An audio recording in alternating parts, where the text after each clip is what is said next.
casually watching the verses, casually, and I saw you pop up there. I mean, Gucci Mane, all of that. Like, I saw you pop on the screen. Why is it important to meet people where they are? Because if you want people to believe that their lives can change, you've got to be in the places where they are, so they see that you care about them and that it's a legitimate and authentic engagement. I'm maybe not the normal audience for Jeezy versus Gucci Mane, but I knew that the people watching would care about that, and I wanted them to know that we care about them. When you wait for people to come to you, you're going to be waiting a long time. And voting is so important. The ability to control your future is so grounded in how we show up. My responsibility is if I'm going to ask you to show up for an election, I've got to show up for you. So we won. Okay, I'm an athlete. I'm going to take a win. We won. We flipped the state. Okay, I'm excited because this is my first political win. I'll call that. But what should voters be on the lookout for? Like, what should we be vigilant about?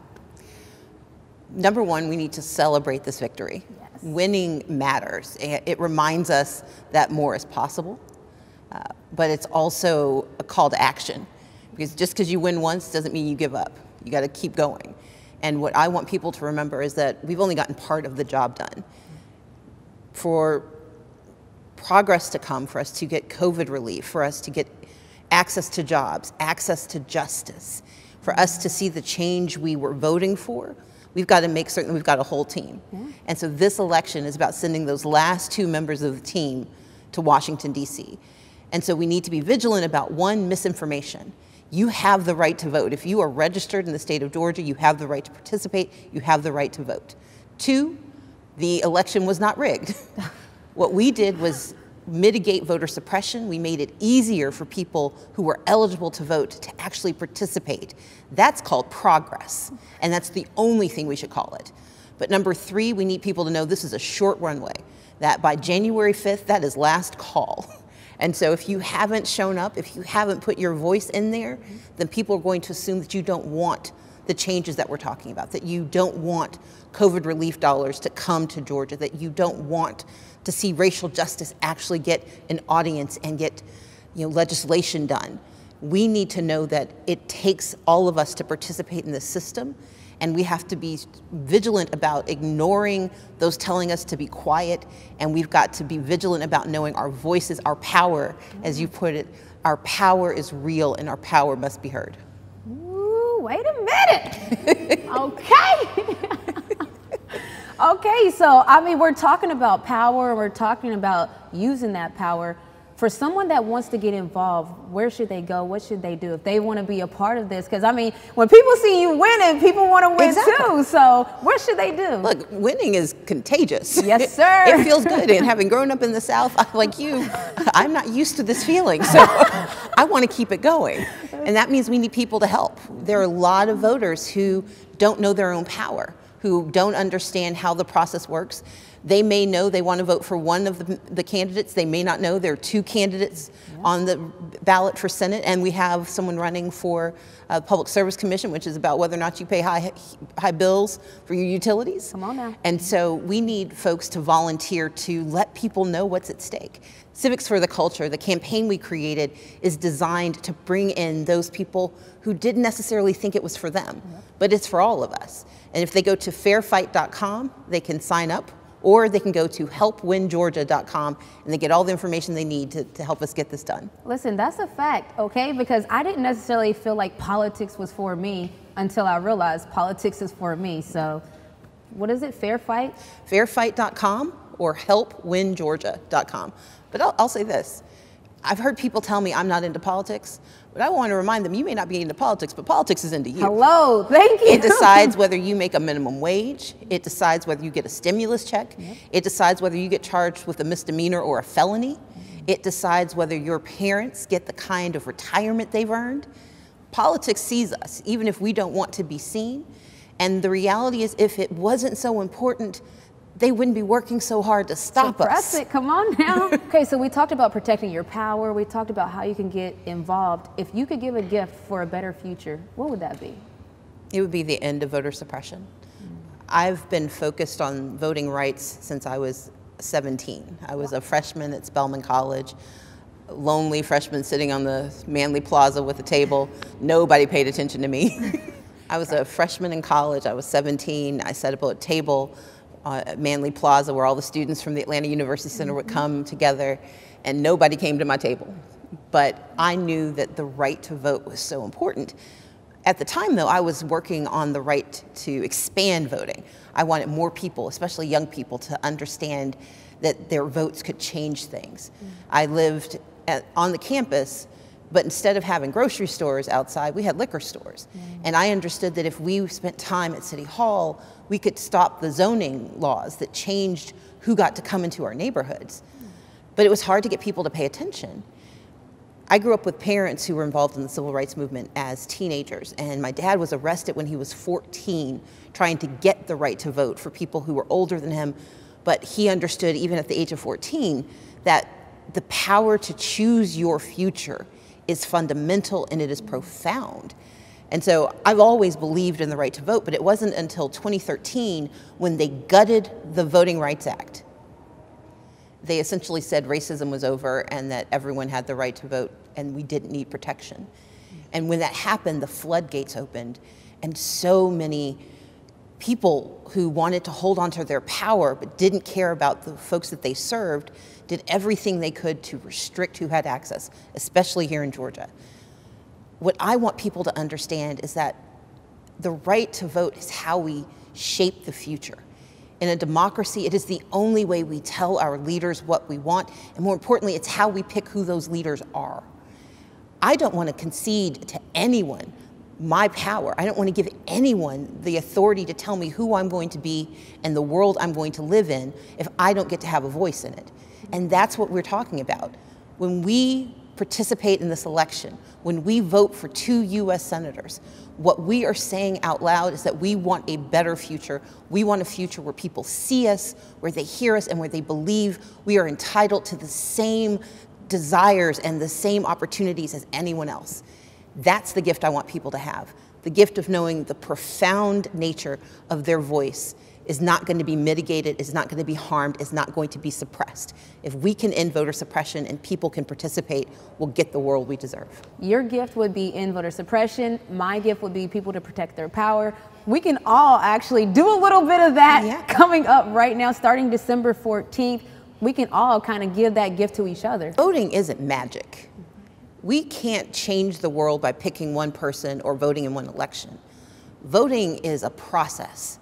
And for those of us who believed in protest, we protest in the streets to tell the world what we want, to tell our leaders what we want. We protest at the ballot box to get the leaders we need. And then we protest in the halls of power to make them do their jobs. But if we ever skip any of those steps, we get left out of the future.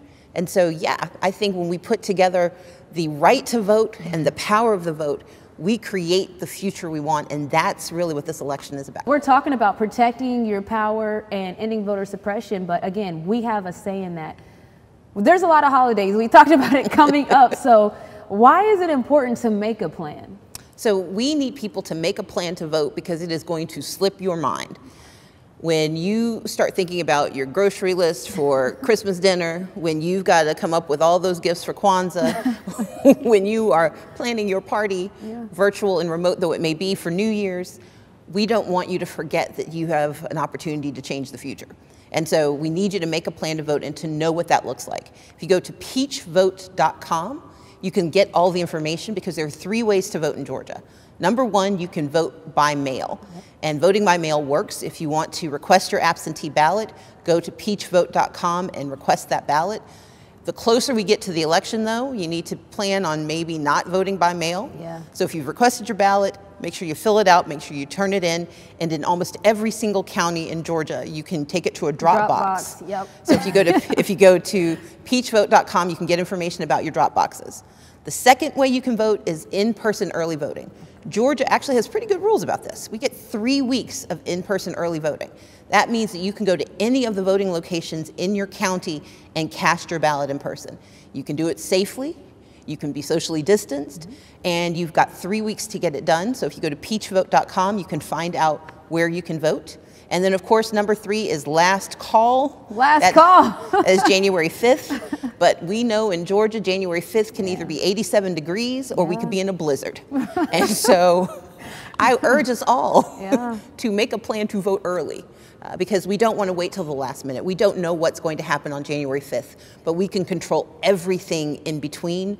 Starting December 14th, show up in person to cast your vote. If you've applied for an absentee ballot, make sure you fill it out and return it as soon as you get it. And the big call to action is once you've made your plan to vote, tell your family they need a plan to vote. Then tell your friends they need a plan to vote. Then tell your frenemies they need a plan to vote. We need to believe that our voices matter, and the best way to do it is to plan to show it. And that's where again? Peachvote.com. Peachvote.com. And I'm just going to say it. Listen, we had that buzzer beater last time. We don't necessarily want another. Exactly. Like, we're fine with a blowout, right? Like, exactly. We're fine with handling business early, having a blowout. If it does come down to the wire, okay, but vote early. Yes. I'm going to add one more thing. When we had those congressional races in November, people were paying attention to the presidency. But there are two races, one in Iowa and one in New York. The one in Iowa is currently under dispute because it was 6 votes to determine who gets to go to Congress. 6. Wow. And in New York State, it's 12 votes. Every vote counts. Wow. And like you said, I'd rather have a blowout. I don't want to spend another 3 weeks trying to count and recount and double count and undercount. I want us to know on the night of what happened. Okay, so and speaking of, I wanted to bring attention, a lot of people were really excited that State Farm had opened up. They're doing it again. So for if you had a routine, if you and your crew went, State Farm is open again. Can you just talk about even just teams, arenas, all joining in, because to show how important this is? Well, Renee, part of what you helped launch, part of what More Than a Vote did, what I just give such great credit to Coach Lloyd Pierce for doing, is that they went beyond just saying go vote and did the work to make voting possible. And so State Farm Arena is going to be open, and they're also going to open the Mercedes-Benz Stadium for part of early voting. So if you go to peachvote.com, if you live in Fulton County, 2 ways to early vote that were fast, efficient, get you in, get you out, get you back to doing your shopping. That's what I was going to say. That's what we want. Fast. Like, I know a lot of people were talking about the lines and different things. There's options available. If you need to get in and get it in and out fast, Fulton County, we got Mercedes-Benz Stadium, State Farm Arena. Absolutely. Beautiful. But everywhere, we've been fighting to make certain in counties where we've seen them shrink the number of places to go and vote, we're getting them increased.